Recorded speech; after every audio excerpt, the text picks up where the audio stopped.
আপনি কি নিয়মিত মাছ খান? বাজারে সহজে পাওয়া যায় এমন সস্তা মাছ দেখলেই কি কিনে ফেলেন?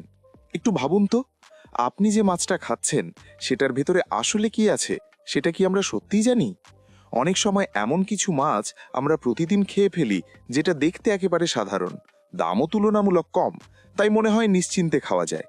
কিন্তু কিছু রিপোর্ট বলছে এই পরিচিত মাছের ভেতরে এমন কিছু উপাদান পাওয়া গেছে যা দীর্ঘদিন ধরে খেলে শরীরের জন্য ঝুঁকির কারণ হতে পারে।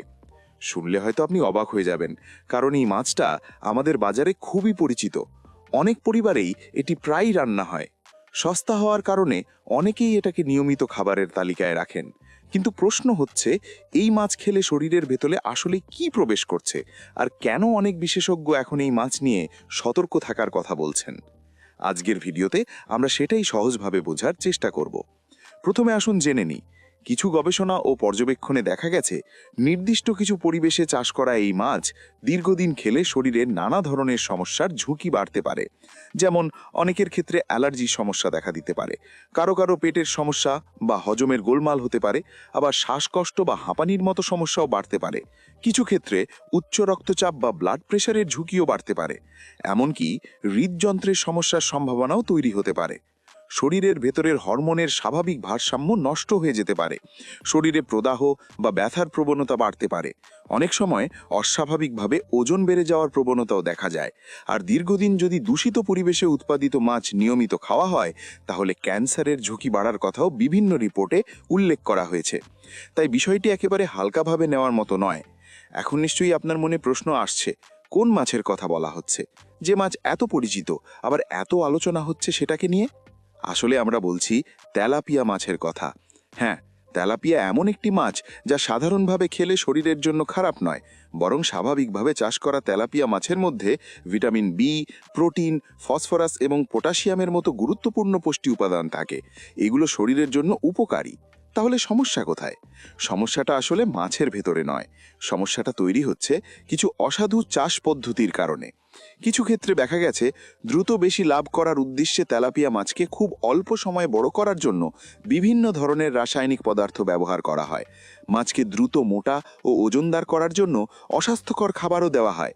এমনকি কিছু রিপোর্টে বলা হয়েছে যে পচা মাংস, পশু পাখির বর্জ্য বা অন্যান্য অস্বাস্থ্যকর উপাদানও মাছের খাদ্য হিসেবে ব্যবহার করা হয়। এতে মাছ দ্রুত বেড়ে ওঠে ঠিকই, কিন্তু সেই মাছের গুণগত মান নষ্ট হয়ে যায়। আর এই ধরনের মাছ যদি নিয়মিত মানুষের খাদ্য তালিকায় চলে আসে, তখন শরীরের জন্য সেটা বিপজ্জনক হয়ে উঠতে পারে।